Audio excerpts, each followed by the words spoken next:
Shalom, selamat sore Ibu-ibu terkasih dalam Tuhan Yesus Kristus. Mari kita bersama-sama meluangkan waktu untuk kita beribadah bersama Ibu-ibu PW Ester di rumah saja. Terima kasih kepada Bapak Penatua Satyanu Paramosidi yang telah menyiapkan firman Tuhan untuk kita sore ini. Mari kita memulai ibadah kita dengan menyanyi dari lagu rohani Kasih dari Surga.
Kita berdoa.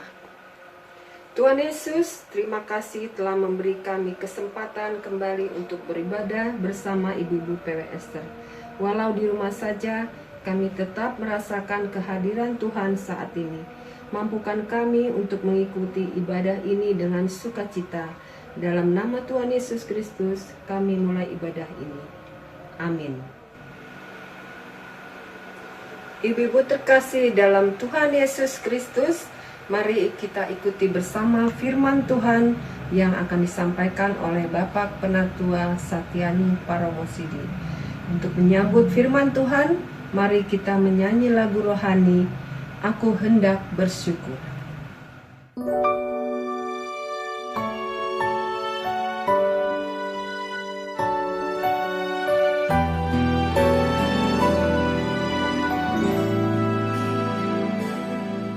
Aku hendak bersyukur pada Tuhan karena keadilan-Nya dan bermazmur bagi nama Tuhan yang maha tinggi. Ya Tuhan, Tuhan kami, betapa mulianya nama-Mu, Tuhan kami, dimuliakan atas seluruh bumi.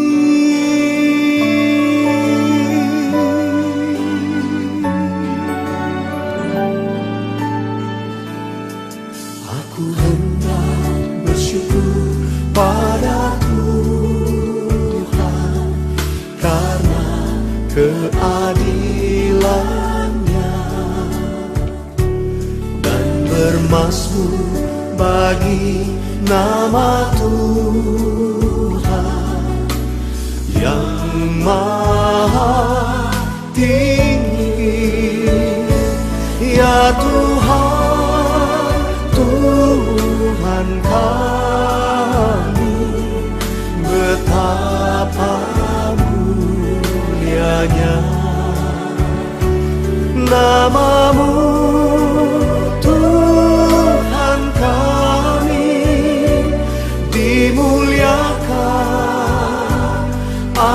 atas seluruh bumi.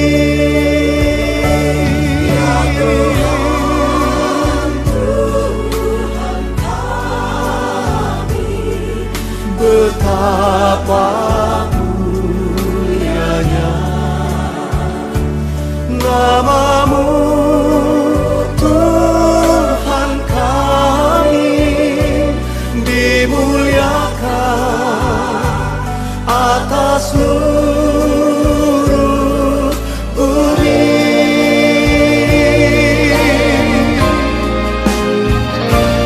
Ya Tuhan, Tuhan kami, betapa mulianya nama-Mu, Tuhan kami, dimuliakan atas seluruh bumi,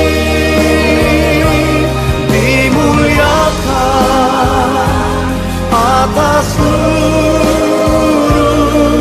bumi, dimuliakan atas seluruh bumi.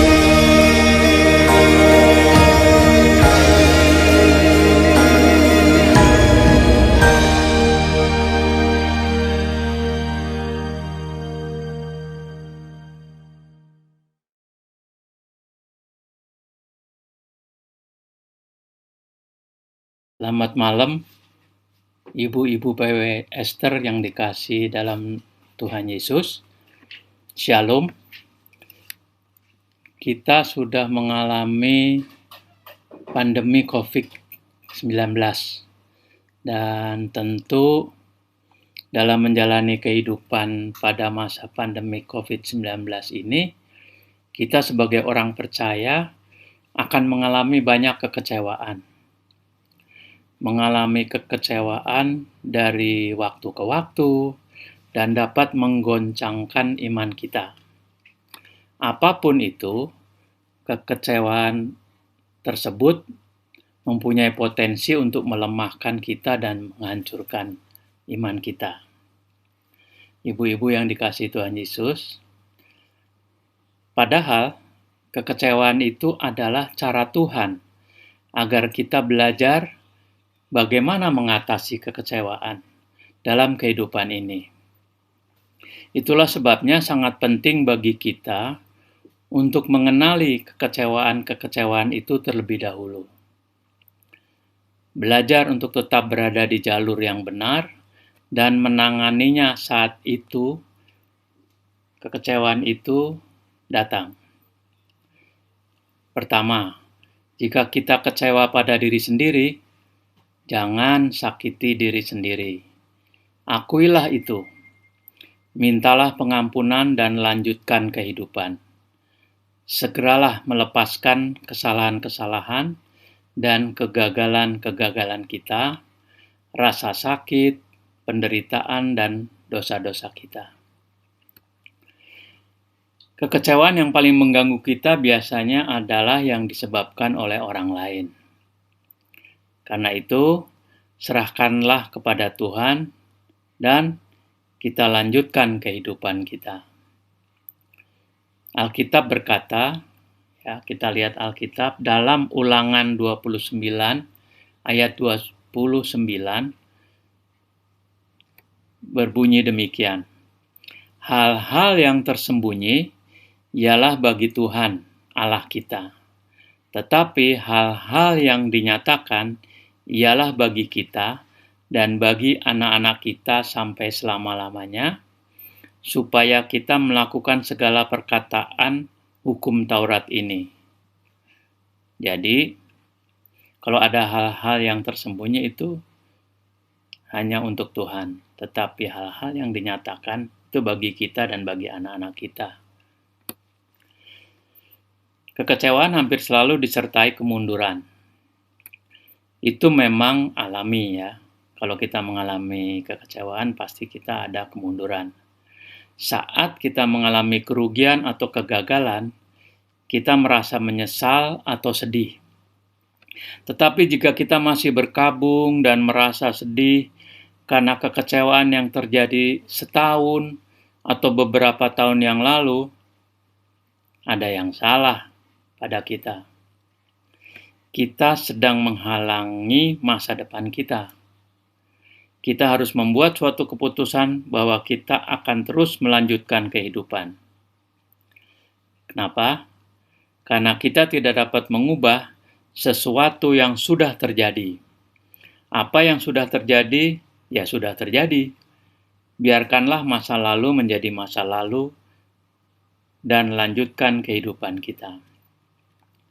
Jika kita telah menderita beberapa kemunduran, kita tidak mendapatkan apa yang kita doakan. Nah, itu ya.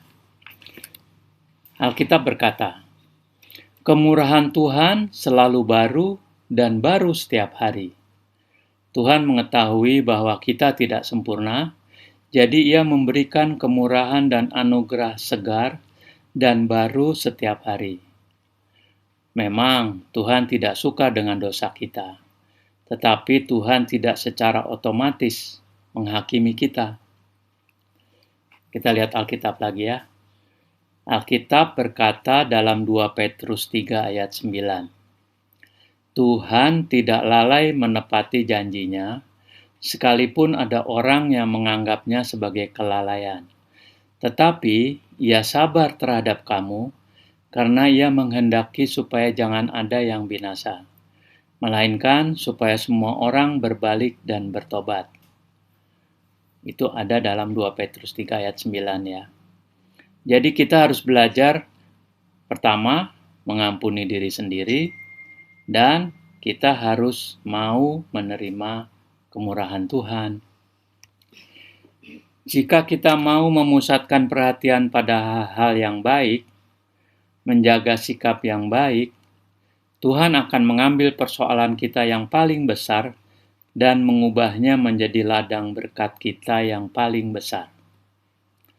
Ingat kasus Yusuf yang dijual oleh saudara-saudaranya, dan ketika akhirnya saudara-saudaranya datang menghadap Yusuf yang sudah menjadi penguasa di Mesir, Yusuf berkata di Kejadian 50 ayat 20 ya. Kejadian 50 ayat 20.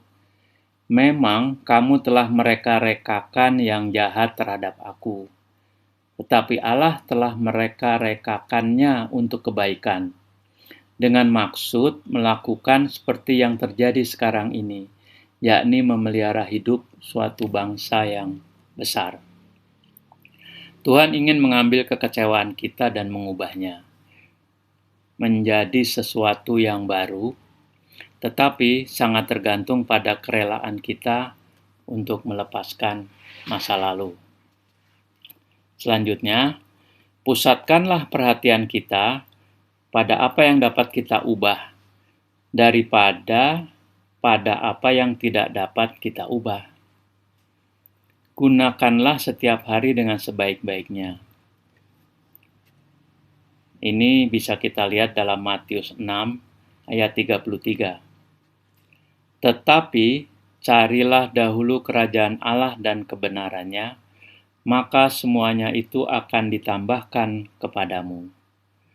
Mulailah hidup setiap hari dengan iman dan pengharapan. Jika kita terus-menerus tinggal dalam kekecewaan, kita akan menghalangi berkat-berkat Tuhan dalam kehidupan kita hari ini. Jadi, mulailah yang baru tepat di mana kita berada hari ini. Contoh lagi, Samuel melakukan yang terbaik untuk menolong Saul menjadi seorang raja yang menyenangkan hati Tuhan. Kita bisa pernah tahu di sekolah minggu ya, bagaimana Samuel mengantar Saul menjadi seorang raja. Maksudnya supaya Saul memuliakan Tuhan. Sayangnya Saul menolak hidup dalam kepatuhan kepada Tuhan, dan akhirnya Tuhan menolak dia sebagai raja. Bayangkanlah bagaimana perasaan Samuel yang mungkin juga dialami oleh ibu-ibu yang telah banyak menanamkan misalnya ya modal waktu, usaha, uang, emosi, dan tenaga dalam suatu hubungan. Ibu telah melakukan yang terbaik untuk membuatnya berhasil. Tetapi entah mengapa, segala sesuatu keluar dari jalur.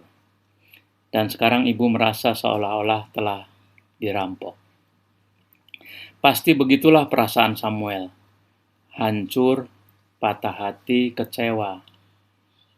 Tetapi sementara Samuel sedang memulihkan luka hatinya, Tuhan bertanya kepadanya suatu pertanyaan yang penting.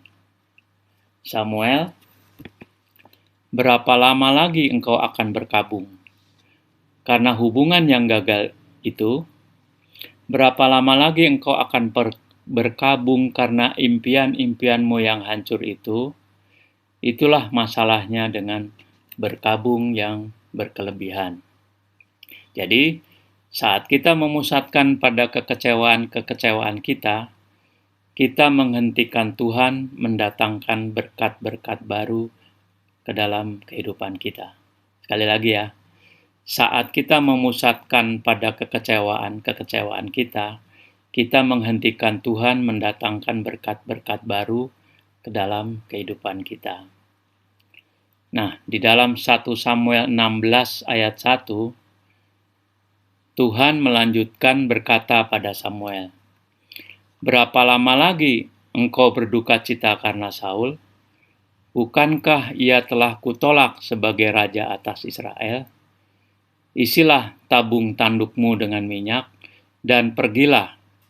Aku mengutus engkau kepada Isai orang Betlehem itu, sebab di antara anak-anaknya telah kupilih seorang raja bagiku." Dengan kata lain, Tuhan berkata, "Samuel, jika engkau mau berhenti berkabung dan melanjutkan kehidupanmu, aku akan memperlihatkan kepadamu suatu permulaan baru yang lebih baik." Ingatlah, Tuhan selalu dapat memunculkan rencana lain. Ingatlah, jika kita tetap dalam kekecewaan kita, maka kita menanggung risiko kehilangan hal-hal baru yang Tuhan lakukan dalam kehidupan kita. Inilah saatnya kita bangun dan melanjutkan kehidupan.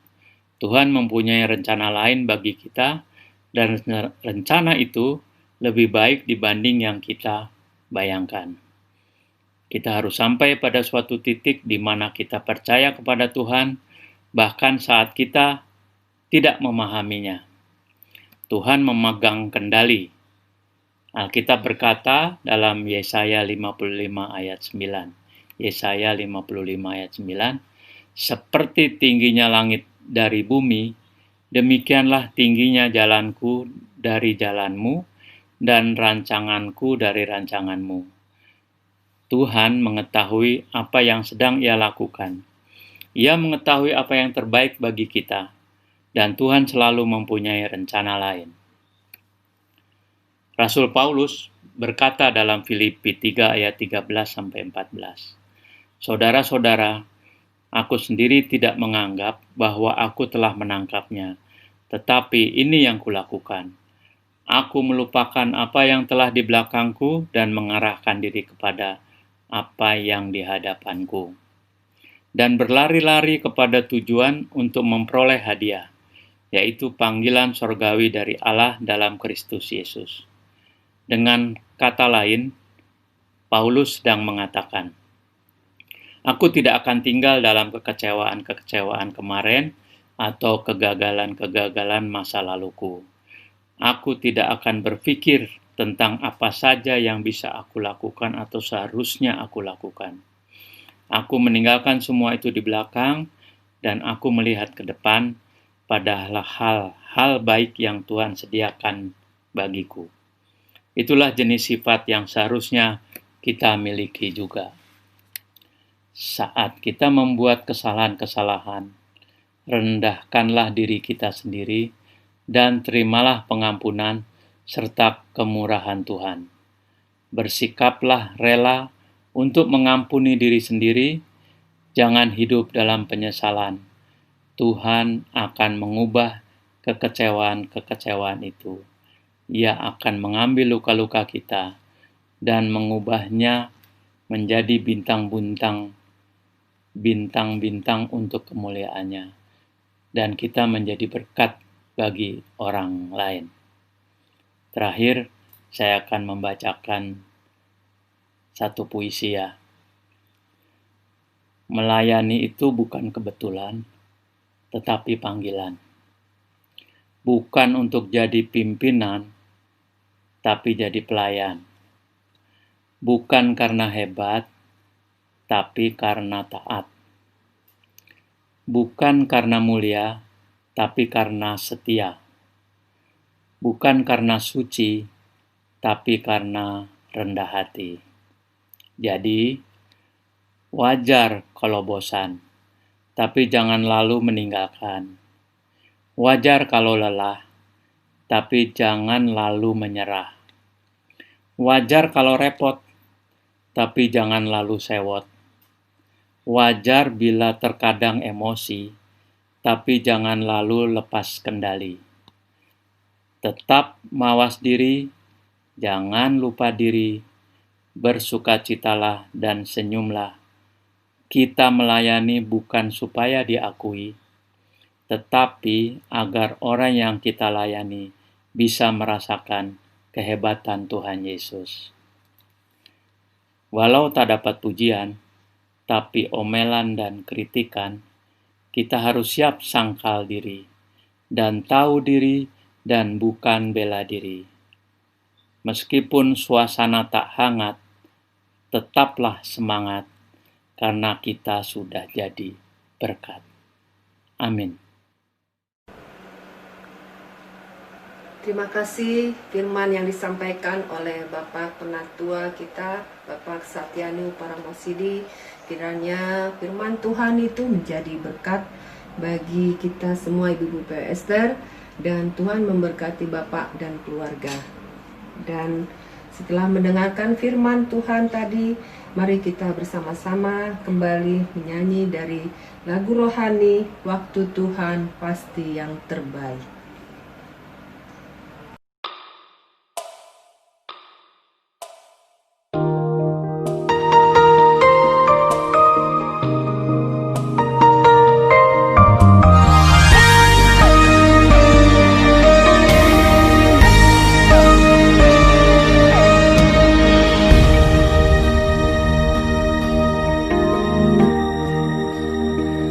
Bila kau izinkan sesuatu terjadi, ku percaya semua untuk kebaikanku. Bila nanti telah tiba waktumu, ku percaya kuasa-Mu memulihkan hidupku. Waktu Tuhan pasti yang terbaik, walau kadang tak mudah dimengerti. Lewati cobaan, ku tetap percaya waktu Tuhan pasti yang terbaik.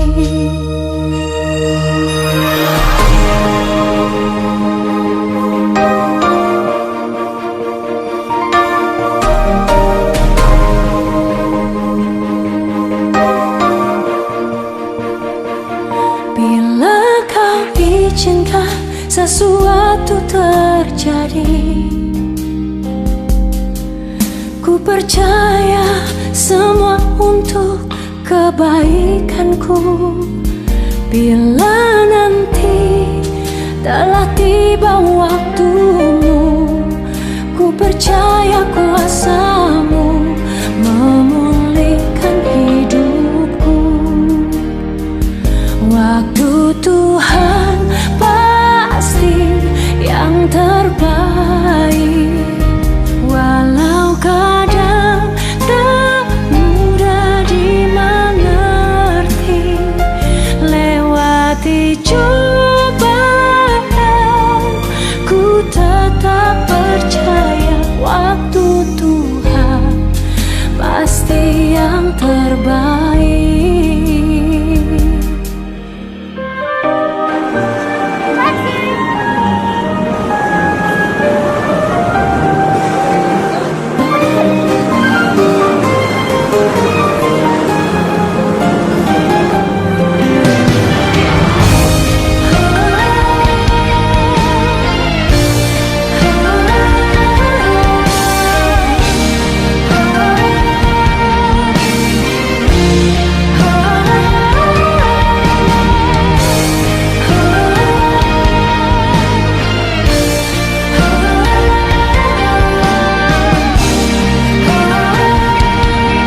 Kita berdoa.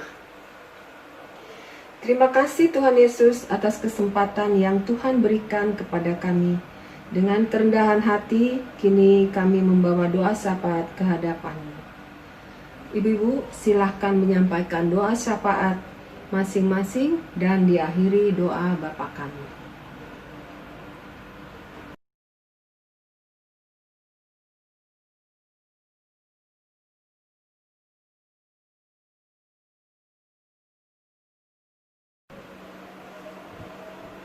Ibu-ibu terkasih dalam Tuhan Yesus Kristus, terima kasih kita telah bersama-sama mengikuti ibadah PW Ester sore ini.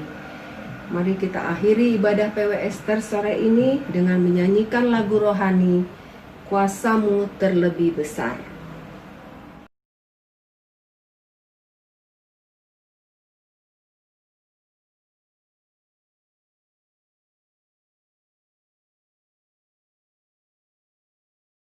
Kuasa-Mu terlebih besar, Tuhanku terlebih besar.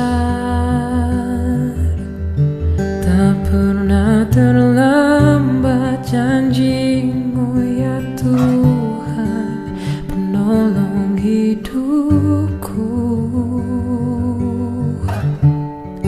Kuasa-Mu terlebih besar, Tuhanku terlebih besar. Tak pernah terlambat janji-Mu ya Tuhan, pulihkan hidupku.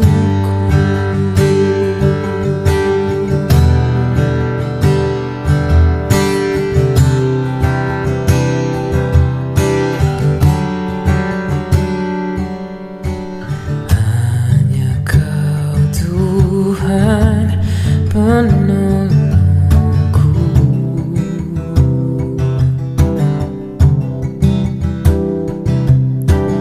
yang selalu setia bersamaku.